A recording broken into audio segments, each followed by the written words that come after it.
Bette and Tina are engaged and we're invited to a wedding next week in the L Word Generation Q season 3 finale, looking ahead. So today we're going to be taking a look at everything you may have missed in the penultimate episode of season 3, Quiet Before the Storm. Starting at number 1, just before Bette and Tina arrive at Angie's dorm room. Surprise! Angie's watching something on her laptop.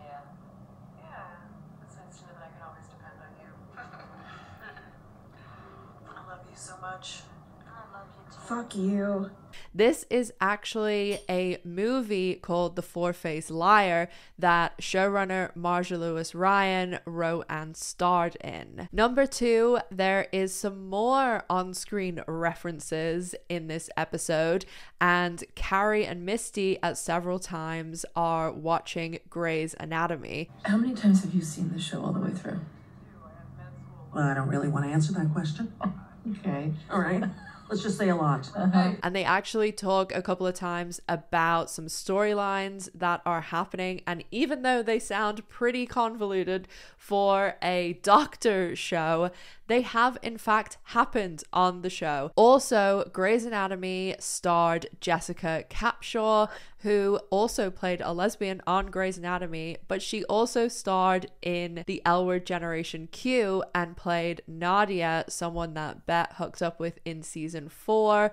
And I think that there's a lot to say about the fact that Bette was the one to remain calm when Angie's professor-student relationship was exposed, because Bette is a bit guilty of that herself. Number 3, not only did Jennifer Beals and Laurel Holloman return in this episode as Bette and Tina, but Jennifer Beals' name also reappeared in the executive producer's credit, showing that she had a bit of a hand in this episode. I'm sure she'll be in next week's as well. Number 4, Tina absolutely explodes when she finds out about Angie and her professor. Is that her ex or is that her professor?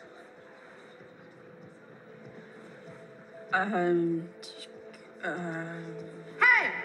Get away from my daughter! And although this could be a normal parent reaction, I do think this hints at something from Tina's past. Honey, you just don't see it that way right now. But later you're gonna understand. He totally took advantage of you. When the original L Word wrapped in 2009, they released these things called the interrogation tapes, and Tina's actually went into a bit of her backstory, her past, where she's from, and her family.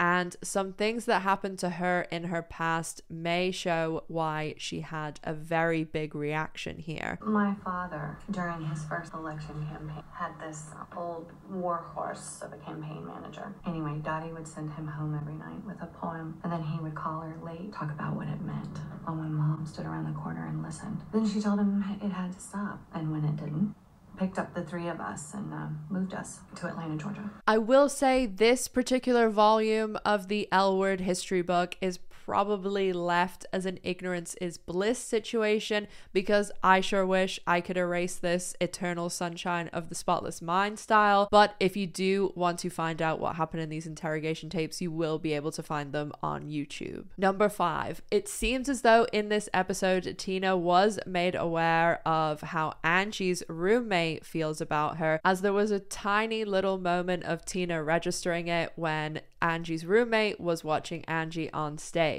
Until I grew up and realized there was nothing familiar about you anymore. You were just empty space where love once lived. Number 6, after Tina's outburst in the auditorium, Angie, Bette, Tina, and Shane go outside, and this is when Angie tells them that they're hypocrites because they surely have fallen in love with people that they shouldn't. This is exactly why I don't tell you anything. You're all acting like fucking hypocrites. Like you've never fallen in love with someone that you shouldn't? It's fucking bullshit. Okay. For a long list of all these people that Bette, Tina, and Shane have fallen in love with that they shouldn't have, including each other, see the complete volume of the original L Word. Number 7, Alice is cancelled due to people digging up her past after her outburst, a lot of outbursts this season, in the cinema, and people refer specifically to Alice's outing of Daryl Brewer. Dallas, do you know a guy named Daryl Brewer? Oh, God. I did love how they did this and referring back to how different it was then.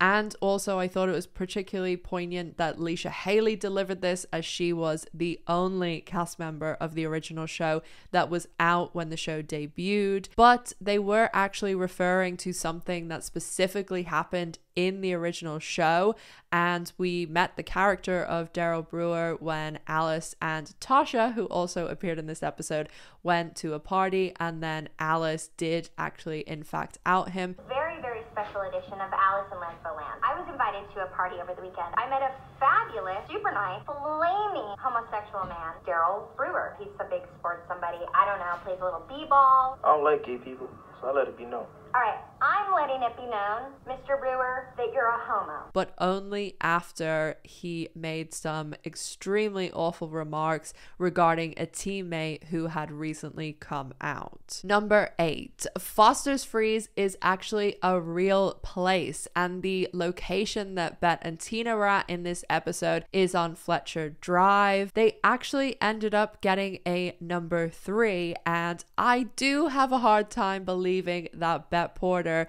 would order a double-decker burger. Number 9. This was actually the second, I kind of think the third time that we are going to see a Bette and Tina marriage, union, whatever you want to call it, because according to the OG and maybe the canon in my head, they were in a kind of marriage when we first met them, although it wasn't legal, because obviously gay marriage wasn't legal when the OG debuted in 2004. And although I think of it as a marriage, Joyce Wishnia certainly tried to say it was. It wasn't a marriage. It wasn't?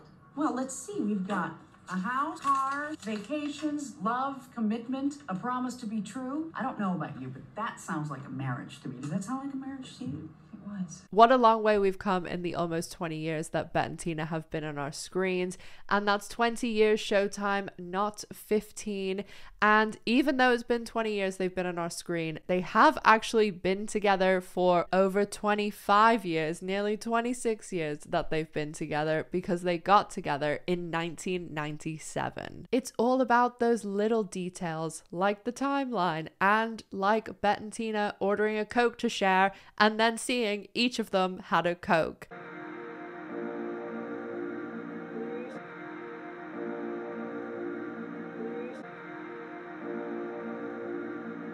But that's enough nitpicking for today. And finally, number 10, not something I thought of, but I wanted to put it in here because it was so fucking good. Bette Porter sure seems to have a pattern now, because Bette sure likes to pop the question after a good fucking meal. Talia, shout out to Talia, absolute genius. And of course, next week I will be covering the finale in LA. Make sure you're subscribed, and as always, make sure to stay safe, take care of yourselves, and I'll see you in the next one. Bye guys.